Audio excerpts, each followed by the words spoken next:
तो वेद कहता है उपत्वाग्ने दिवे दिवे दोषा वस्त्र धिया वयम। देखो भगवान की भक्ति करो, लेकिन भक्ति करने से पहले भगवान को जान लो। धिया शब्द आया बुद्धिमत्ता पूर्वक। अगर आप भगवान को जान करके उसकी भक्ति उपासना करोगे तो क्या लाभ होगा? सबसे बड़ा लाभ यह है कि आपको भगवान बदलने नहीं पड़ेंगे।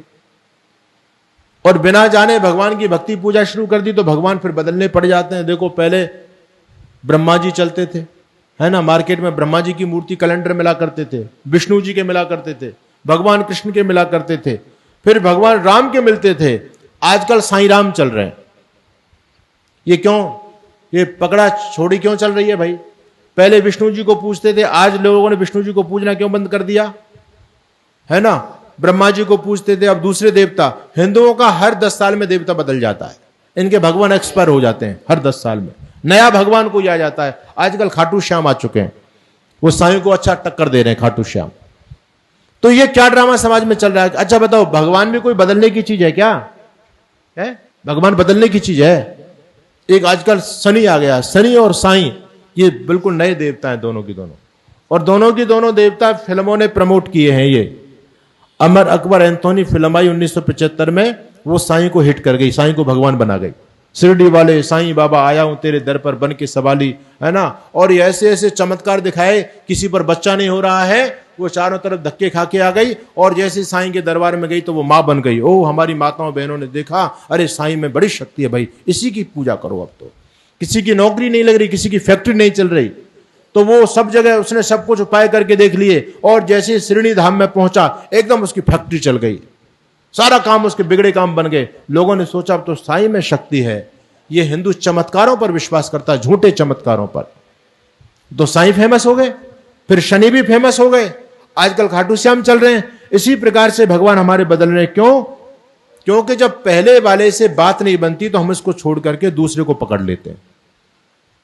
वैष्णो देवी जाते हैं लोग, किस लिए जा रहे हैं? मैंने कल भी कहा, भगवान को प्राप्त करने के लिए कोई नहीं जा रहा, सब अपनी डिमांड लिस्ट लेकर के जाते हैं, है ना। मां मुरादें पूरी कर दे, हलवा बांटूंगी। हलवा भी तब बटेगा जब मुराद पूरी हो जाएंगी, मुराद पूरी नहीं हुई तो नहीं। एक तो कह रहा है दुनिया में तेरा है बड़ा नाम, और आज मुझे भी तुझसे पड़ गया काम। इसको भगवान से आज ही काम पड़ा है। दुनिया में तेरा है बड़ा नाम, आज मुझे भी तुझसे पड़ गया काम। मेरी विनती सुने तो जानू, और मानू तुझे मैं राम, और राम नहीं तो कर दूंगा सारे जग में तुझे बदनाम। भगवान को धमकी दे रहा है, मेरा काम कर दे नहीं तो पूरी दुनिया में बदनाम कर दूंगा। ऐसे भक्त हैं ये भगवान के भक्त कहला सकते हैं? तो भगवान को लोगों ने समझा नहीं है। हम अपनी डिमांड लिस्ट लेकर के जाते हैं, और हमारी जब मांग पूरी नहीं होती तो हम 4-6 साल तक खूब नाक रगड़ते हैं उसके सामने जाकर के, और जब मांग पूरी नहीं होती तो उसको छोड़ करके दूसरा पकड़ लेते हैं। वो कहते हैं भैया वैष्णो देवी में शक्ति नहीं है, अब तो खाटू श्याम में शक्ति है।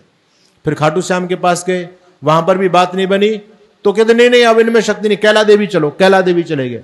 अब कैला देवी गए, वहां पर भी बात नहीं बनी, बोले त्रिपति बालाजी चलो, वो बालाजी चले गए। ऐसे ही लोग भटकते फिर रहे हैं। ये छोड़ा पकड़ी का कार्यक्रम तब तक चलता रहेगा जब तक हम भगवान को अच्छी तरह से समझेंगे नहीं। तो वेद कहता है धिया वयम, पहले उसको जानो। परमात्मा की भक्ति करो तो जान पूर्वक, जान कर्म उपासना, पहले जानकारी आपको होनी चाहिए। और जानकारी नहीं होगी तो आपकी भक्ति निष्फल बेकार चली जाएगी। उसके स्वरूप को पहले जानो। विज्ञान भी यही कहता है, आर्य समाज भी यही कहता है कि पहले परमात्मा को जानो, उसके बाद उसकी भक्ति करो। हम जानना नहीं चाहते, सीधी भक्ति करना शुरू कर देते हैं। उस भक्ति का कोई भी लाभ आपको मिलने वाला नहीं है। उपत्ताग्ने दिवे दिवे दोषा वस्त्र धिया वयम नमो भरंत एमसी। भगवान की भक्ति कैसे करो? कहीं जाने की आवश्यकता नहीं है। ऋषि दयानंद कहते हैं कस्मै देवाय हविषा विधेम नमो भरंत एमसी। उस परमात्मा की नम्रता पूर्वक भक्ति विशेष किया करें, है ना। क्या शब्द है? नम्रता पूर्वक भक्ति विशेष किया करें। हमारे यहां नमस्कार मंत्र है या नहीं? ओम नमः शंभवाय च मयो भवाय च, नमः शंकराय च मयस्कराय च, नमः शिवाय च शिवतराय च। ये क्या है? नमस्कार मंत्र है। वेद भी ये कहता है नमो भरंते मसी, नम्रता से गदगद होकर के भगवान के उपकारों को अपने दिल में स्मरण करते हुए, उसके प्रति कृतज्ञ होते हुए। अब जब व्यक्ति भगवान की भक्ति में बैठता है तो उसके उपकारों को देखता है तो उसकी आंखें नम हो जाती हैं। प्रभु मेरा तो कुछ औकात नहीं है दुनिया में, जो जीवन देने वाले, इस जीवन को संचालन करने वाले आप ही हो। आपके बदौलत मेरी औकात क्या है। बहुत से लोगों की आंखों से आंसू टपकने लगते हैं, वो जब गदगद हो जाते हैं भगवान के उपकारों को स्मरण करते हुए। ऋषि दयानंद कहते हैं, नम्रता पूर्वक भक्ति विशेष किया करें, विशेष भावों के साथ में। कहीं जाने की आवश्यकता नहीं है, परमात्मा को स्मरण करो, शुद्ध भाव से परमात्मा को स्मरण करो। भगवान आपकी पुकार सुनेंगे, आपको भगवान का आशीर्वाद मिलेगा। और विशेष बात मैं आपको यह कहना चाहता हूं, जितनी ज्यादा श्रद्धा आपकी ईश्वर के प्रति होगी, उतना ही जल्दी आप ईश्वर के निकट पहुंच जाओगे। लेकिन अंधश्रद्धा नहीं होनी चाहिए। अंधश्रद्धा तो पतन का कारण बनती है, लेकिन श्रद्धा सहायक बनती है मार्ग में। हमारे वेद में श्रद्धा सूक्तम है ना। श्रद्धया अग्नि समिद्यते श्रद्धया हूयते हवि। आप जब भी भक्ति भजन में बैठे तो विशेष मन में विशेष श्रद्धा होनी चाहिए। हमारे यहां बहुत से लोग तो वैसे वो जो है ना वो करते रहते हैं। हम जब प्रार्थना करते हैं तो उसमें पहले लोग गाते थे, प्रेम रस में तृप्त होकर वंदना हम कर रहे। अब लोग ये कहते हैं, हाथ जोड़ झुकाएं मस्तक वंदना हम कर रहे। तो उसमें मुझे नहीं पता आपके यहाँ क्या कहते होंगे, लेकिन उसमें भी लोगों का वाद विवाद चलता रहता है, तलवारें खिंचती रहती हैं। बोलो ये कैसे बोल दिया, अरे प्रेम रस में तृप्त होकर ये है, हाथ जोड़ झुकाएं मस्तक ये कैसे कह दिया तुमने। क्या इस यज्ञ के सामने, जड़ के सामने हम मस्तक झुका सकते हैं? अरे भले लोगों, आप प्रार्थना इस यज्ञ की कर रहे हो या यज्ञ रूप प्रभु की कर रहे हो? क्या परमात्मा के सामने मस्तक नहीं झुका सकते? परमात्मा के सामने हाथ नहीं जोड़ सकते हम? वेद तो कहता है नमस्कार करो उसको, श्रद्धा पूर्वक उसको स्मरण करो। तो ये सारी की सारी बेकार की बातें चलती हैं। आपके मन में जितनी श्रद्धा, जितना प्रेम, जितना उत्साह, जितनी उमंग होगी, उतना ही जल्दी अध्यात्म में आपकी गति हो जाएगी। आहुति दो तो श्रद्धा से दो। वेद कहता है श्रद्धा या अग्नि समिध्यते। अच्छा, आप अग्नि जब जलाते हो यज्ञ के अंदर, तो भैया सीधी माचिस डालो, कपूर जलाओ और ऐसे फेंक दो, अग्नि तो फिर भी जल जाएगी। लेकिन वेद कहता है नहीं, ये तरीका गलत है, श्रद्धा से करो। आप आहुति दे तो वैसे मुट्ठी भर के फेंक दोगे तब भी आपकी आहुति जलेगी। लेकिन वेद कहता नहीं, श्रद्धा या अग्नि समिध्यते श्रद्धया हूयते हवि। विशेष श्रद्धा होनी चाहिए आपके जीवन में। तो परमात्मा के प्रति विशेष श्रद्धा, अंधश्रद्धा नहीं, श्रद्धा ज्ञान पूर्वक होनी चाहिए।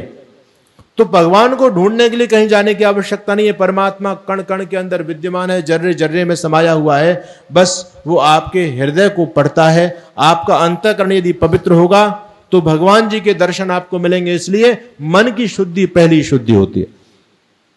झूठ बोलना बंद करो, छल कपट प्रपंच ये सब रचना बंद करो, धोखा देना समाज को बंद करो, तो भगवान आपको मिलेंगे। और आप ये सारे के सारे ये कॉन्स्पिरेसी रच रहे हो, षड्यंत्र रच रहे हो, एक दूसरे को नीचा दिखाने में लगे हो, एक दूसरे की टांग खींचने में लगे हो, और फिर भगवान का भक्त भी बनना चाहते हो, ये संभव नहीं।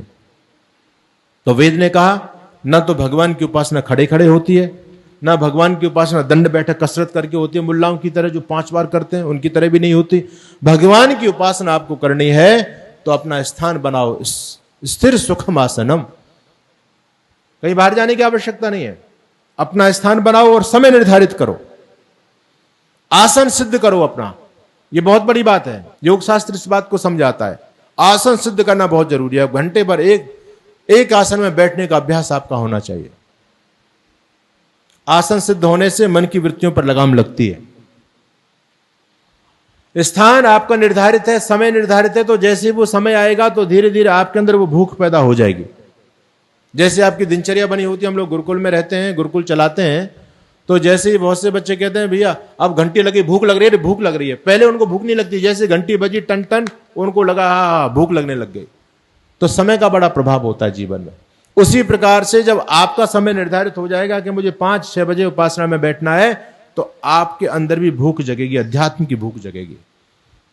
ये चीजें आडंबर नहीं है, ये चीज आवश्यक चीजें हैं सारी की सारी। स्थान का अपना बड़ा विशेष महत्व होता है। मैंने देखा बहुत सारे लोग पूजा के लिए कपड़े अच्छा रखते हैं, पूजा का भवन उनका अलग से होता है, उससे एक मानसिकता पैदा होती है और वो पैदा होनी बहुत जरूरी है। उससे पहले जो भी आप काम करते हैं तो पहले मन के अंदर भाव पैदा होना चाहिए, तो आपका वहां मन लगता है। जो पूजा घर है उस व्यक्ति उसमें शुद्धता पवित्रता का ध्यान